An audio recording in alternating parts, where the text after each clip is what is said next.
Hi everyone and welcome to Season 6 of our A-Level Religious Studies webinars delivered by our Theology and Religious Studies team at the University of Chester. My name is Stacey from the Outreach team and I'm delighted to be introducing this event. Our TRS team started doing these webinars in 2020 to support schools during the pandemic by offering free talks on aspects of the A-Level Religious Studies curriculum. These enrichment talks bring to current students, and the popularity of the topics has led to our 6th season this year.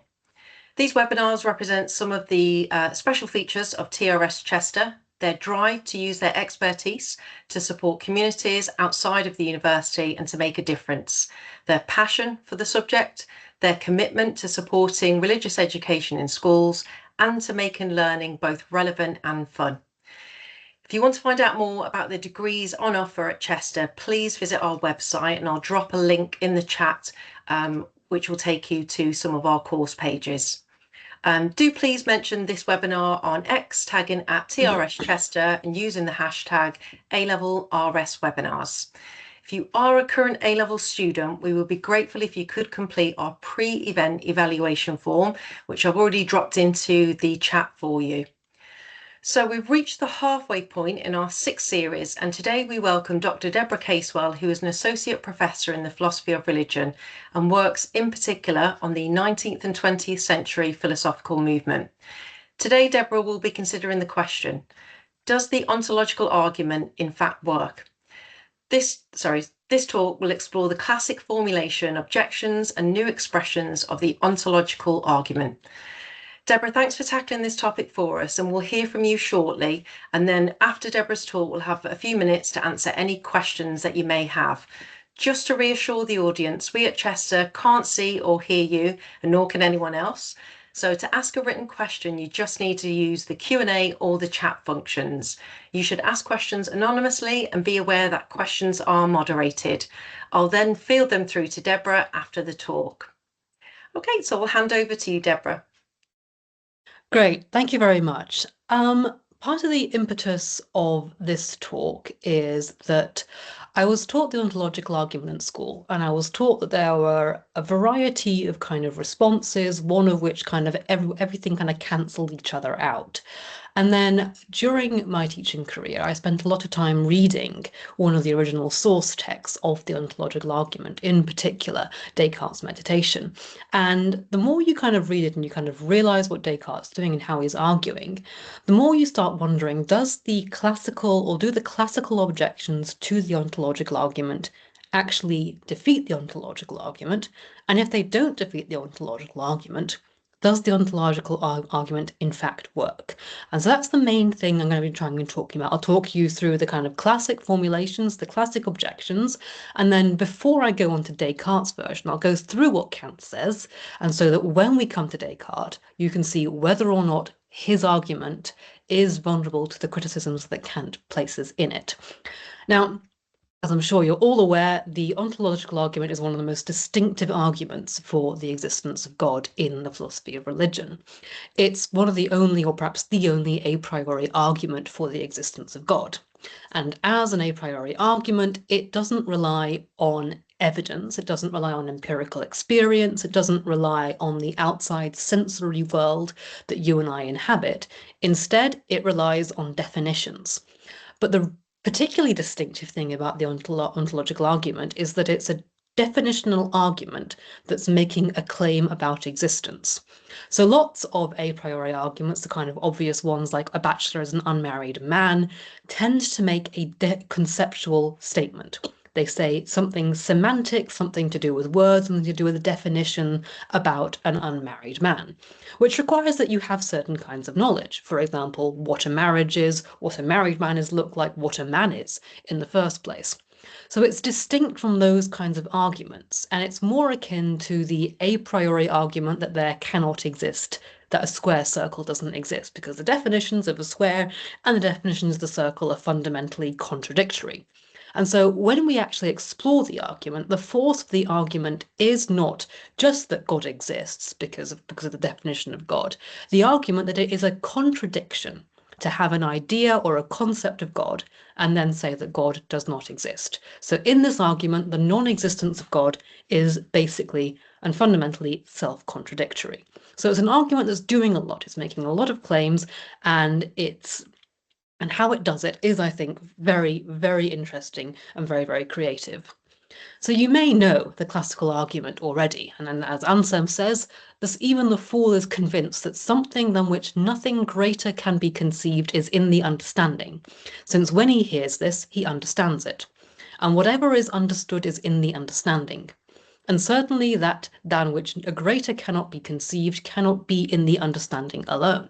For if it is, even in the understanding alone, it can be conceived to exist in reality also, which is greater.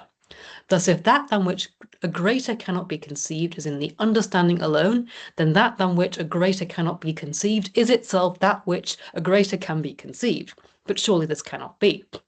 Thus, without doubt, something than which a greater cannot be conceived exists, both in the understanding and in reality. So that's the kind of, the narrative that you get from it. And there are two ways, I think, of kind of putting this argument in kind of classical logic, where you look at the premises and see how the premises lead and follow to a particular conclusion. Here's the first way that you can formulate the argument. When the fool hears the words, that than which no greater can be conceived, he understands those words. So he understands it. He hears the concept and he is able to comprehend it. So whatever is understood exists. It exists in your understanding. So that than which no greater can be conceived does exist in your understanding. However, you then take this argument a step further. If that than which no greater can be conceived exists in the understanding, it can, because it is that which than which no greater can be conceived, exist in reality. That than which no greater can be conceived is greater if it exists in reality than if it exists only in the understanding. And as it is impossible to conceive of something greater than that than which no greater can be conceived, then that than which no greater can be conceived exists in reality. So fundamentally, the argument that if God exists, or if there is a concept of God, that concept of God corresponds to an idea of God that is greater than that which can be conceived. And if you can have that idea, if you can understand that idea, then your understanding of that idea means that you understand also that that thing actually exists. Because to exist in reality is greater, it has more power, it has more reality. So the actual concept itself has a kind of reality, which comes out much more in the Descartes argument, as you'll see. So that's one way I say you can formulate this argument. There's another way I think that is formulating it, which can be helpful to kind of bring out what the strength of the argument actually is. And this one says, it is a conceptual truth, or so to speak, it is true by definition, that God is a being than which none greater can be imagined or conceived. So it's basically the greater than the greatest possible being that could be managed. Because the fool understands this idea, the fool, even someone who doesn't, believe in God, that's where the quotation comes from. The fool says in his heart there is no God. If the fool can understand it, then that fool has an idea of God. So God exists as an idea in the mind. And so a being that exists as an idea in the mind and reality is, other things being equal, greater than a being that exists only as an idea in the mind.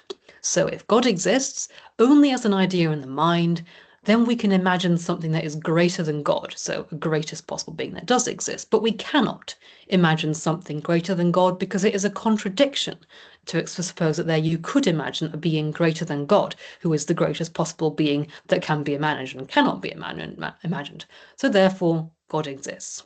So again, you see the kind of defense of the argument. If you have an idea of God, the definition of the idea of God that you have to have for it to be God means that God has to exist. So obviously, the obvious response to it was formulated by another monk, Canillo, who argued, well, what would happen? Who basically argued, well, what are you saying then? Are you saying that if I imagine something really, really great and really, really perfect, it has to exist? And that leads to the very, very classic criticism of the perfect island. So he says, now if someone should tell me that there is an island, which is an island than which nothing greater can be conceived, then I should easily understand his words, in which there is no difficulty. But suppose he went on to say, as if by logical inference, you can no longer doubt that this island, which is more excellent than all lands, exists somewhere, since you have no doubt that it is in your understanding. And since it is more excellent to not be in the understanding alone, but to exist both in the understanding and in reality, for this reason it must exist. For if it does exist, any land which really exists will be more excellent than it, and so the island understood by you to be more excellent will not be more excellent. So the argument here is essentially that thinking of something as perfect or thinking of something as the greatest or the most excellent does not necessitate that it exists. But Gonillo undermines himself immediately by using the example of something that we can conceive. We can all think of islands. We can all think of the properties of islands. We can also all have different and contradictory ideas about what makes the most excellent island in the world. Some people might find the Palm Island in Dubai the most excellent island in the world. Other people may find other islands more excellent in the world. But the point is that Ansem isn't talking about the most attractive, the most wonderful, the most beautiful idea of God. He's saying that the definition of God is that than which nothing greater can be conceived. So part of the argument is if you have been able to completely conceptually understand and visualize it the way you do an island, then you're obviously not talking about the same thing as God. And this, I think, is the important thing about the ontological argument as well. There is something qualitatively different about the way in which you talk about God and God's existence that means that you can't make comparisons about God's existence to things that physically exist in the world, such as islands and, as we shall see, pieces of money as well.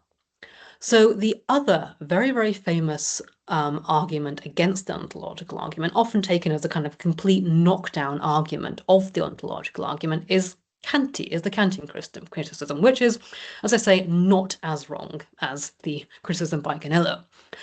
And this is directed at the claim that a being that exists as an idea in the mind and in reality is necessarily greater than a being that only exists as an idea in the mind.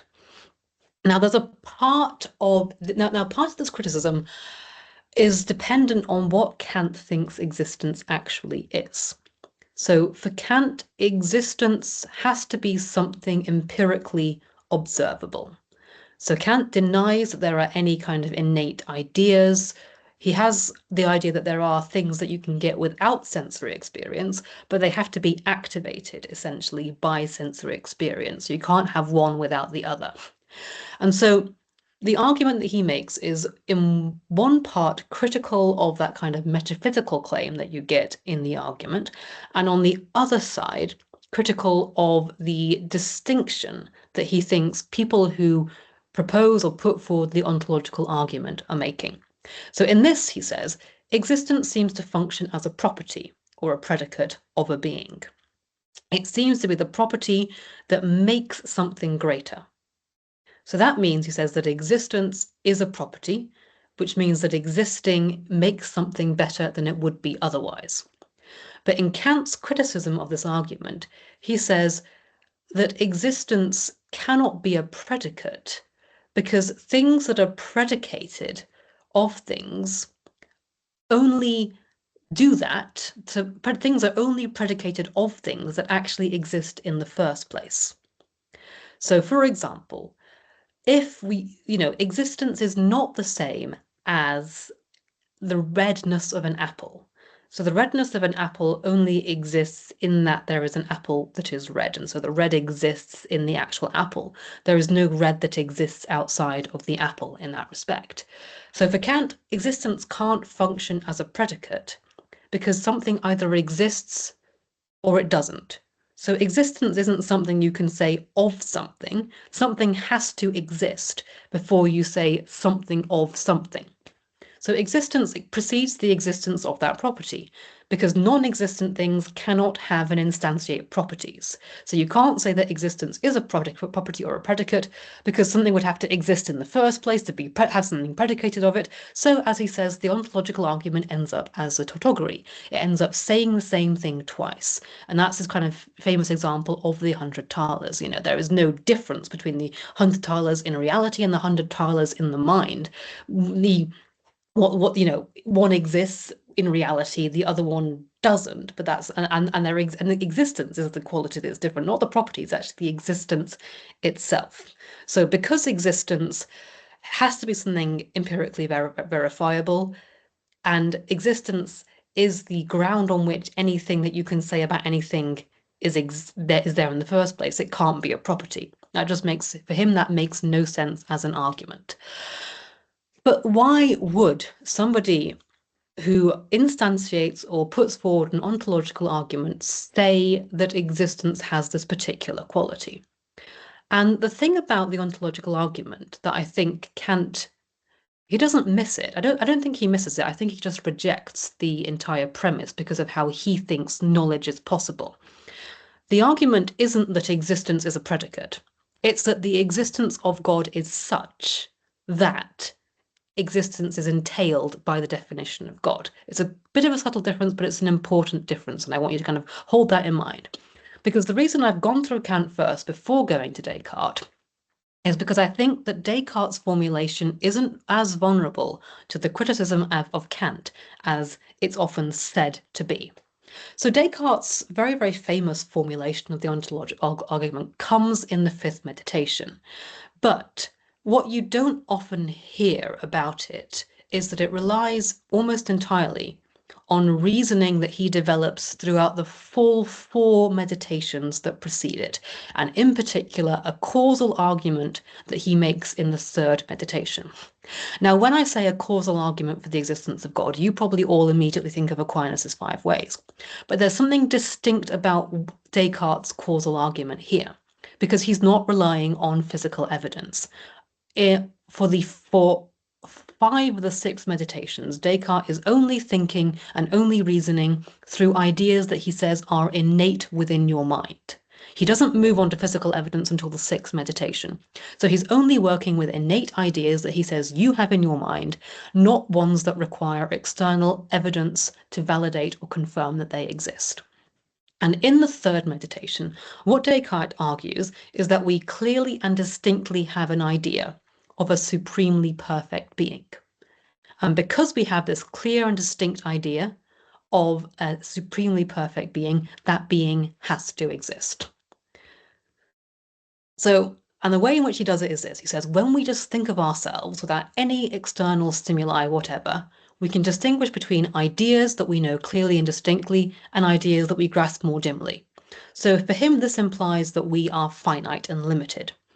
But then we only know that we are finite and limited because we have an idea of something we can compare it to, which he says is an idea of infiniteness. Because we always relate and kind of think about this kind of scale of perfection and scale of imperfection, he says we must have a kind of, underlying idea that gives rise to the idea that we're limited and finite, which he says is the idea of infinity. So the idea of infinity is an innate idea for Descartes in our consciousnesses. But as we are finite, we can't be the cause of this idea in our mind because we are finite. And so therefore, there must be a cause of this idea of infinity within us somehow. We cannot conceive ourselves from our own mind, well, sort of, or our own experience of our mind, perfection or infinite, because we're finite, but we know that we are in relation to an idea of infiniteness. So where does this idea of infiniteness come from? And this was where we get to the argument in the 3rd meditation. He argues that now it is evident by the light of nature, which tends to mean reason, that there must be at least as much reality in the cause as there is in the effect of that same cause. So in other words, any idea that you have in your mind must have a cause. And that cause must have as much actual, what Descartes refers to as formal reality, as the idea has objective or representational reality. So that's like the idea in your mind itself. So the actual cause of any ideas in your mind must come from a source which has as much reality as that idea contains. So the objective representation, so that idea in your mind, the idea in your mind of an infinite being requires a cause that has the corresponding amount of infinite reality, fundamentally. And so Descartes argues that his idea of an infinite being cannot be caused by him, a finite being. Instead, it must be caused by God as a formal reality. And so with that behind you, the argument that he makes in the fifth meditation might make a bit more sense. He says, certainly the idea of God or a supremely perfect being is one that I find within me just as surely as the idea of any shape or number. And my understanding that it belongs to his nature, that he always exists, is no less clear and distinct than it is the case when I prove of any shape or number that some property belongs to its nature. So once you have the idea of God, God must exist in the same logical way that if you think of a triangle, you think of a shape with three sides. But against Kant, that idea has to exist because the cause of that idea has to have as much reality as the idea itself contains. Thank you very much. Oh, thank you so much, Deborah, for that excellent talk. And to our audience, if you do have any questions or any comments, you've got time to post them now into the chat using the Q&A function. So we welcome any questions to be posted through there. I guess just while we're waiting, Deborah, for any questions that do or may come in, can I ask you, you've addressed the Kantian criticism. Can I ask, what do you think, Deborah, doesn't work about the argument? In terms of I think the Kantian criticism doesn't work because it doesn't engage with the understanding of reality that Descartes is engaging with. So that is maybe perhaps the vulnerability of it, that it requires a certain understanding of reality and a certain understanding of what substances are, of what beings are, that you get in Descartes.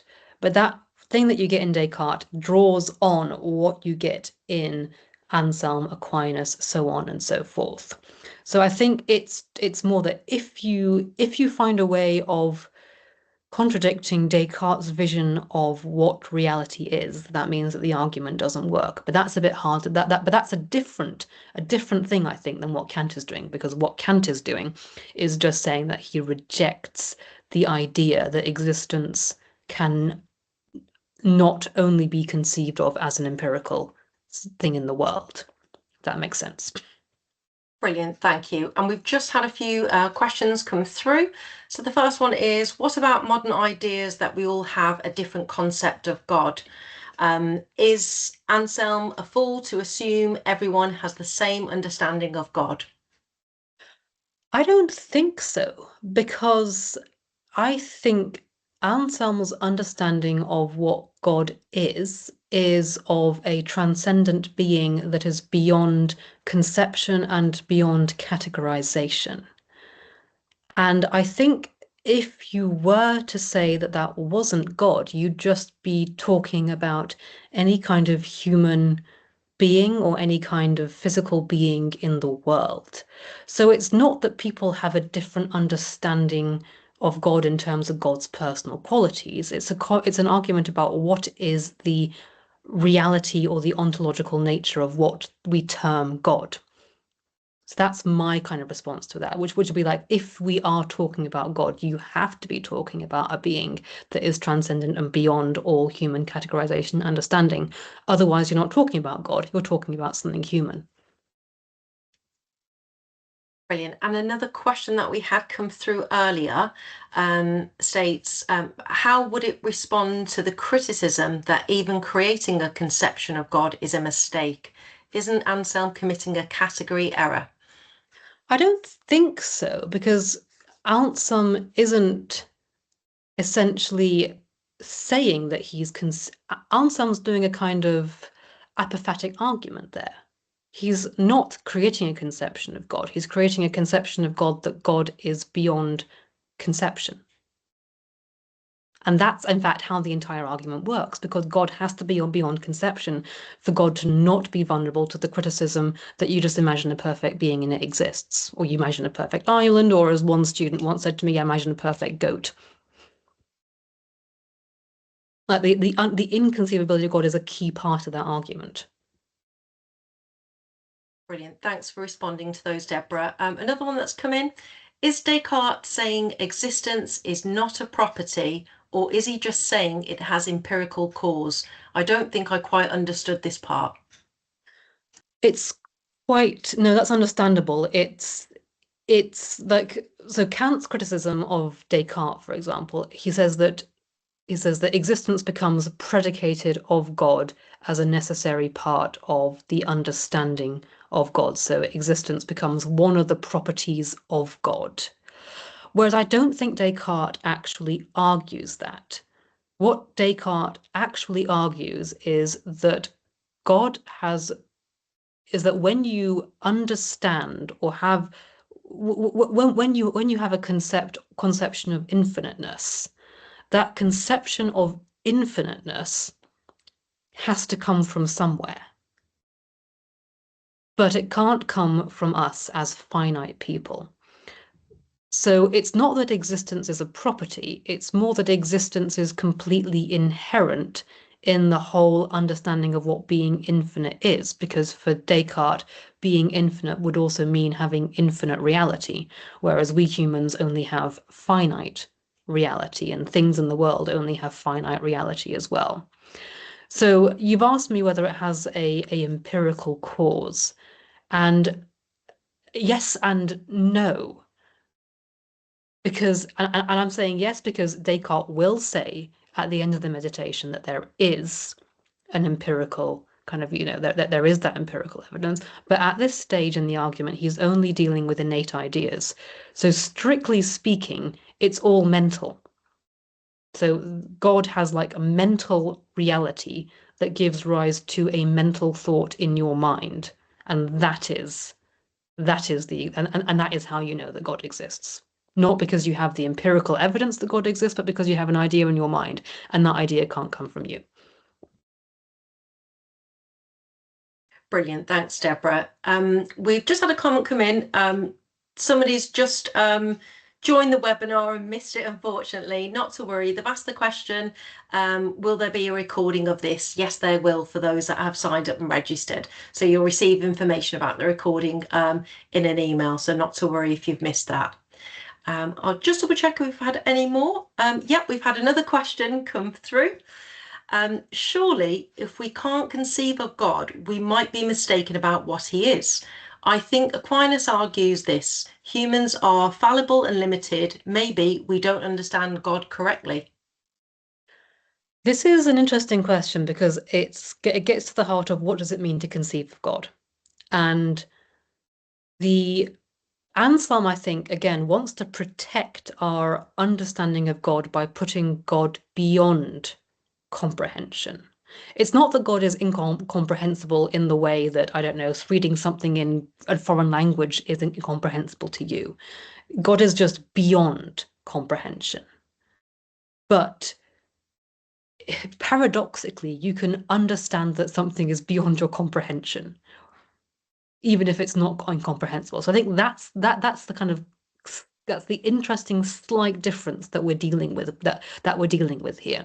Aquinas is and so like what Aquinas is worried about, having God as beyond that or as greater than that which can be conceived, and I think we actually protects it, because then we don't project perfections or project ideas of what we think is perfect or good or the best or the most excellent onto God. So I think it doesn't, for me at least, the way I see it is it doesn't mean that we're mistaken about God. It keeps our understanding of God free from being mistaken about God.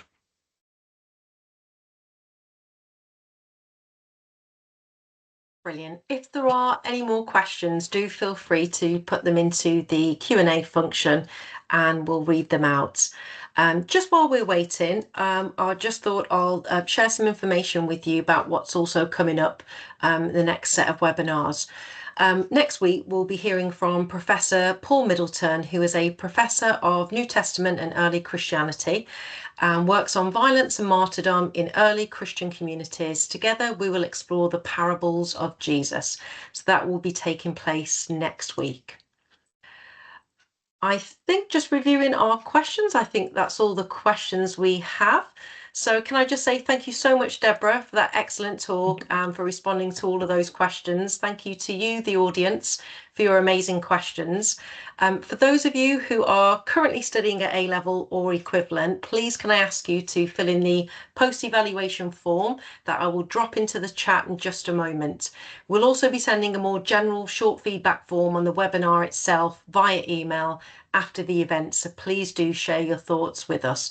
And just to remind you again, next week we'll be hearing from Professor Paul Middleton, who is a professor of the New Testament and early Christianity and works on violence and martyrdom in early Christian communities. So together we will explore the parables of Jesus.